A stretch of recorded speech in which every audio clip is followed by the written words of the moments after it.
Vous écoutez Europe 1, 11h30, le journal de la santé avec Elisabeth Assayag. Un traitement miracle pour les migraineux, la lumière verte, pourrait diminuer la douleur. Les professionnels de la santé à Paris lancent un appel à la maire de Paris pour être écoutés sur leurs conditions de travail. Et puis, la chair de poisson serait un pansement efficace pour les plaies profondes. La lumière verte pourrait donc dompter la migraine. Il s'agit d'une étude israélienne publiée dans la revue Brain. Les chercheurs ont soumis les participants à des lumières de couleurs différentes, rouge et bleu, verte et ambre. Et d'après les résultats, 80% des patients ont vu leur état empirer à la vue de toutes les couleurs, toutes sauf le vert. D'ailleurs, la lumière de couleur verte a même réduit la douleur d'environ 20%. De manière générale, les patients qui sont en crise de migraine recherchent le confort de l'obscurité, ils s'isolent du bruit.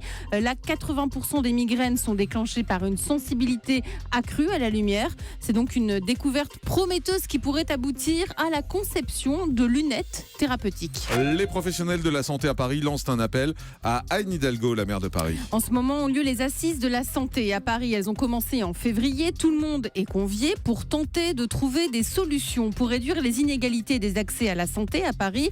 Ça doit durer jusqu'en février 2017. Et dans ce contexte-là, les ordres des professions de la santé, médecins, infirmiers, sages-femmes et kinés lancent un appel à la maire de Paris. Ils souhaitent la rencontrer et lui expliquer leur quotidien. Écoutez Jean-Jacques Avran, le président du Conseil de l'ordre départemental de Paris. Alors, dans notre quotidien, en tout cas à Paris, il y a de grosses difficultés actuellement pour tout ce qui est la circulation et le stationnement. À l'heure où on veut développer l'ambulatoire, où les médecins et l'ensemble des professionnels de santé, les infirmiers, les sages-femmes, les masseurs-kinésithérapeutes sont impliqués pour aller dans ce sens, la mairie de Paris nous a mis des restrictions et nous complique la vie. Une infirmière qui est payée 7 € l'injection à domicile aujourd'hui, et bien quand elle sort du domicile du patient et qu'elle se retrouve avec une contredanse, maintenant elle va refuser de faire les soins à domicile. Il faut savoir que, contrairement à ce qu'on pourrait croire, Paris va aussi devenir un désert médical, donc il est de plus en plus difficile pour les patients de trouver un médecin. Il est de plus en plus difficile pour un médecin de s'installer à Paris, entre autres à cause des charges. Il faut savoir quand même que le prix d'une consultation, que ce soit à Paris ou en province, est le même, mais que les charges, entre autres sur les charges du foncier, de l'installation, ne sont pas du tout identiques. On trouve des phtalates dans le matériel des hôpitaux. Le matériel utilisé dans les hôpitaux contiendrait des traces de DEHP. Il n'y a pas que moi, ça me fait plaisir. Le nouveau rapport, je suis toujours solidaire.